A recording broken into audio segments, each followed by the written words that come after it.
पिता पपीता, जिसका पिता नहीं है उसका पिता पपीता है। इतना ऊंचा स्थान पपीता को मिला है, क्योंकि पिता भी तुम्हारे पेट का इंतजाम करता है और पपीता भी तुम्हारे पेट को कंप्लीट करता है। पपीता बहुत अच्छी चीज है, लेकिन शाम को कोई फल नहीं खाना चाहिए, याद रखना। और फल खाने के बाद दूध नहीं पीना चाहिए, याद रखना। सवेरे थोड़ा पका हुआ टमाटर भी कच्चा खा सकते हो। और ये छत्तीसगढ़ में जो टमाटर तुम खाते हो ना, टमाटर की चटनी और टमाटर, ये स्वास्थ्य के लिए टॉनिक है, किसी को पता ही नहीं है। ये टमाटर तुम्हारे कलर को भी साफ करता है। टमाटर पेट की कब्जियत को भी खत्म करता है। टमाटर अंदर के कीड़े भी मारता है जाकर के। लेकिन इसका अर्थ ये नहीं कि 2-2 किलो टमाटर घोंट के पियो, तो गड़बड़ भी करेगा। थोड़ा ही खाना चाहिए। और हंसने से बहुत सी बीमारियां खत्म होती है। थोड़ा हंसा भी करो, जोर से हंसा करो। केवल बंदर जैसी खीसे निकाल के, वैसे उससे कुछ होने वाला नहीं। थोड़ा ठहाका आवाज लगनी चाहिए। और जरूरी नहीं कि यही हंसो, अपने घर में हंसो, धान के खेत में हंसो, गाड़ी में बैठो तब हंसो। हंसना बहुत कठिन है। हंसना इतना कठिन है, इतनी टेंशन है, इतनी चिंता है, इतना तनाव है, इतने काम बिगड़ गए हैं, इतना लफड़ा फंसा हुआ है, हंसोगे कैसे?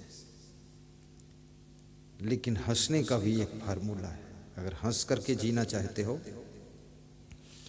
तो ये समझ लो कि मैं तो एक निमित्त मात्र हूं, बाकी ये संसार, ये परिवार की व्यवस्था, ये सब बहुत लोगों के सहयोग से चल रही है। पति को कभी ये नहीं सोचना चाहिए कि परिवार की जिम्मेदारी का पहाड़ केवल मैं ही संभाल रहा हूं। उसे ये सोचना चाहिए कि मेरी पत्नी ज्यादा इसमें संभाल रही है। हल्के हो जाओगे तुम। ये सोचना चाहिए मेरे बेटे ज्यादा संभाल रहे हैं, हल्के हो जाओगे। और बेटों को सोचना चाहिए मेरा बाप पूरा संभाल रहा है, वो भी हल्के हो जाएंगे। और पत्नी को सोचना चाहिए कि मेरा पति तो बहुत खिलाड़ी है, पूरा संभाल रहा है, वो भी हल्की हो जाएगी। सब हल्के फुल्के हो जाओ और जितना काम करते हो उतना करते रहो। खाम खा आफा लाफा जाफा में क्यों फंसेगी? कल बहुत मजा आया। सुबह सुबह में राउंड कर रहा था परिक्रमा, तो हमारे साथ एक संत थे, चीफ प्रोग्राम डायरेक्टर थे। तो उनसे मैंने पूछा अपने साथ में प्रचार वाहन कितने हैं? तो बोला कुछ याद नहीं है।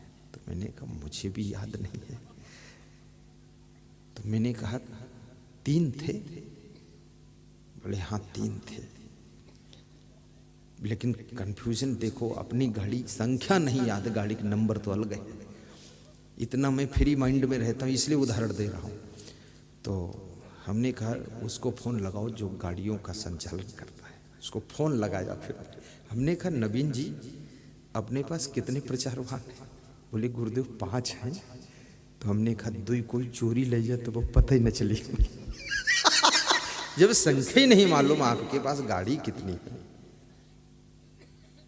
तब हम दोनों हंस रहे थे कि गजब हो गया। और वास्तव में हम गाड़ी की काउंटिंग करें कि घोड़क काउंटिंग करें कि हम प्रवचन करें, हम सब लफड़म फंसते ही नहीं। सबसे चावल, धान में से जैसे चावल निकाल लिया जाता, भूसी अलग रह जाती है, ऐसे इस माया मोह के संसार से चावल की तरह अपने को खींच कर बाहर निकाल लीजिए और इस भूसी को अलग रहने दीजिए, तब आपकी जिंदगी की कीमत बढ़ेगी।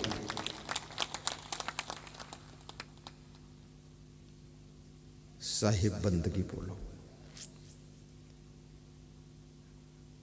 सत्संग स्थल बहुत अच्छा है।